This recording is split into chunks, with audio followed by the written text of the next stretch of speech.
যেহেতু এখানে চিকিৎসা সেবার নিমিত্তে এই আয়োজনটি, এখানে বেশি কথা বলবার এবং শুনবার প্রয়োজন আছে বলে আমি ব্যক্তিগতভাবে মনে করি না।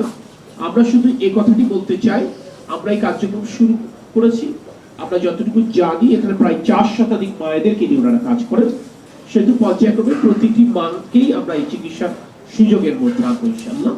আমরা একটা চক্ষু শিবিরের মাধ্যমে কাজ শুরু করেছি।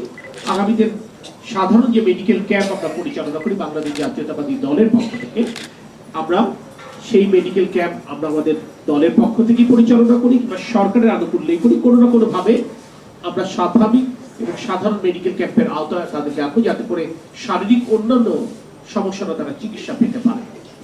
এছাড়াও আমরা কথা দিয়েছিলাম যে এখানে অনেক সংকটের মধ্যে তাদেরকে জয়তুল সোসাইটিকে কাজ করতে হয়, এবং মূলত উদ্যোক্তা যারা তারা তাদের ব্যক্তিগত উদ্যোগ, ব্যক্তিগত আমি বলবো যে পৃষ্ঠপোষকতাই এই ক্যাম্পটি তারা পরিচালনা করেন।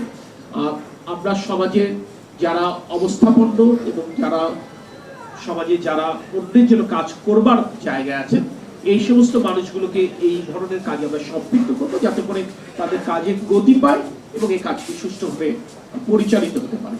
সেই ব্যাপারে আমাদের যে বক্তব্য ছিল, সেই বক্তব্য আমি আবার পুনরুল্লেখ করছি। অর্থাৎ আমরা যেটা বলেছিলাম সেটি আমাদের স্মরণে রয়েছে, এবং আমাদের এই কার্যক্রমে অর্থাৎ জয়তুল সোসাইটি এবং ব্যক্তিগতভাবে আমার এই চিন্তার জায়গা থেকে ইকো সহায়তার হাত বাড়িয়ে দিয়েছে, কারণ আমি তাদের প্রতি কৃতজ্ঞতা প্রকাশ করছি। আগামীতে বিভিন্ন কার্যক্রমে আমরা এরকম সামাজিক সংগঠনগুলোকে সম্পৃক্ত করব, সমাজের অবস্থাপন্ন ব্যক্তি বর্গকে সম্পৃক্ত করব, প্রয়োজনে সরকারের আনুকূল্য আমরা নিশ্চিত করব, যাতে করে এই কার্যক্রম অবারিতভাবে চলবে।